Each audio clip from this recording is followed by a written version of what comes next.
Hello, my name is Michelle, and welcome to the University of Illinois campus here in Champaign-Urbana, Illinois.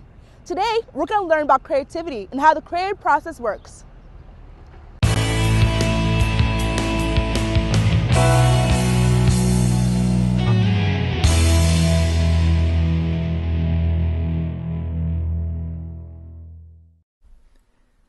According to the American Heritage Dictionary, the word creative is first defined as imaginative or original.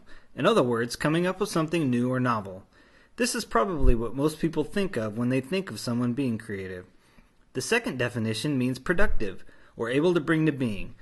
We'll refer to these definitions later in the video as Definition 1 and Definition 2, or ideation and production.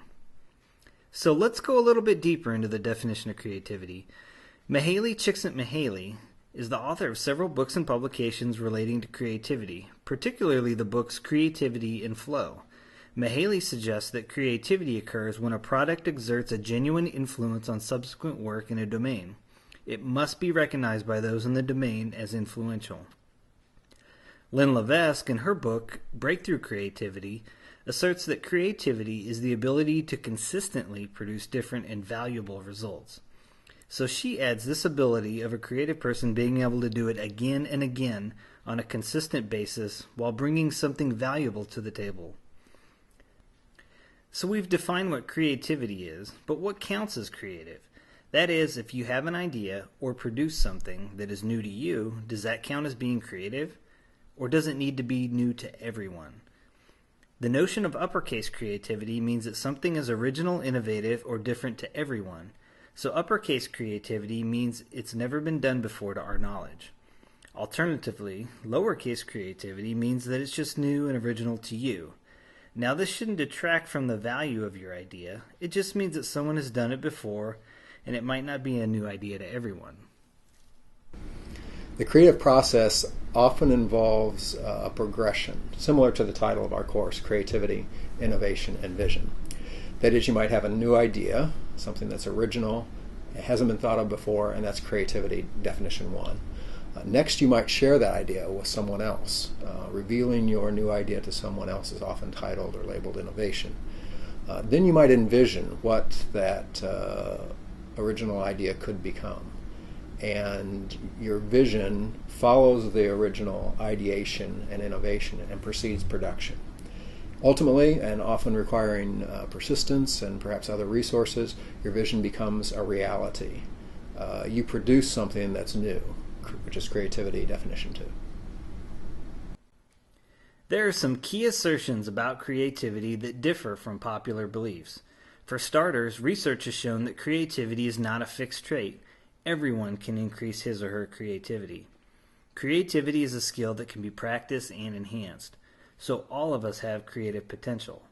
While one person may be more creative than another, or you might refer to someone as being a creative person, the fact is we all have creative abilities which we may use to a lesser or greater degree, and we can start wherever we are and increase our creative ability. This is the core question of this course. How can we enhance our creativity? Secondly, you might say we have an opportunity or even a responsibility to enhance creative capacity of ourselves and those around us. Once you know how to enhance your creativity, you have the responsibility to do so and to share it with others. Also, you could say we are called or even destined to live creatively. You could say that our species has survived and flourished to the extent that it has because of our creative ability, coming up with new ways of doing things and bringing those new ways into being. So, in a way, that's a part of who we are and our calling. Fourthly, in addition to various projects you might do, or different endeavors you might do to be creative, we are all always creating our lives. The next moment that occurs is something that you have a hand in creating. So the real creativity project that you're working on day to day is creating your life. The final assertion we'll make, which is especially relevant in education, is some changes may be required. Anytime you're in a class, anytime that you're learning, you're changing. You might be changing your mind, changing your beliefs, changing what you know. Therefore, be prepared to change. Changes will always occur, hopefully most for the best, It's all a part of becoming more creative. So that's the background and a little bit about the definition of creativity and some of the underlying assertions that go with it. But how does creativity actually work? To demonstrate how creativity works, we'll use this picture of the human brain that shows a person receiving inputs of sights, sounds, and other senses which the brain categorizes as inputs. Let's imagine you see this image. Now immediately you think of the word tiger, because in your previous training, education, and experience, you've learned, regardless if you've actually seen an actual tiger in person or not, that this is an image of a tiger. The question is, how do we learn that? The process of learning begins at a neural level. This is a picture of a neuron, a cell that resides in the human brain. The key parts of this neuron are near the cell body. These dendrites, or receivers, and the axon terminals, or transmitters, which are located at the end of the arm. These two elements of the neuron play a vital role in how we learn. How they interact with other neural cells is at the heart of how we learn and how creativity works. The reality is that any learning involves changes at the cellular level and depends on connections between the neurons. These synaptic connections are strengthened over time with repeated use. This illustration demonstrates an actual synapse strengthening. The picture on the left is a picture before. The picture on the right is a picture after the synapse has grown in response to stimulus. Now, two key things to remember is that 1, each neuron relates to thousands of others across 3 dimensions in the brain. 2, the repetition of this process is the basis of all our central nervous system activities. Therefore, as you repeat something or review it, you actually learn it. Like seeing the image of a tiger and hearing the word tiger and being told it's a tiger over and over again. So, on a neural level in your brain, learning means establishing this pathway or a pattern for neuron transmissions that when you repeat it, it's recognized. Imagine your brain full of these neurochemical lightning bolts. Each of these chemical lightning bolts are each filled with a meaning to your brain. So with the example of the tiger, you get a characteristic lightning bolt in your brain when you see this image, and you automatically know, because that's what you learned before, that it's a picture of a tiger.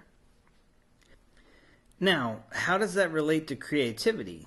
Well, in some respects, this automatic transmission can actually work against creativity, because as your brain categorizes inputs that have particular meanings, and you sort these inputs into new experiences versus previous experiences, you might be asked to create something new, like a new tiger. Now your brain automatically thinks of all the previous education examples of known or existing tigers, so the notion of new works against the idea of your brain using this powerful categorizing process. It's been said that to create, a person must invoke a provocation, or a stimulus that moves your thought pattern to a different place in the brain. If you want to create a new tiger, for example, you have to get off the old tiger neurochemical lightning bolt and onto a new one, moving it to what some might call a new scaffold. When we normally think of scaffolds, we think of these scaffolds here when using construction. But with the brain, we can think of scaffolding in the terms of construction of our mind. A brain scaffold is a cognitive structure that supports learning and memory. To be creative, we have to shift scaffolds.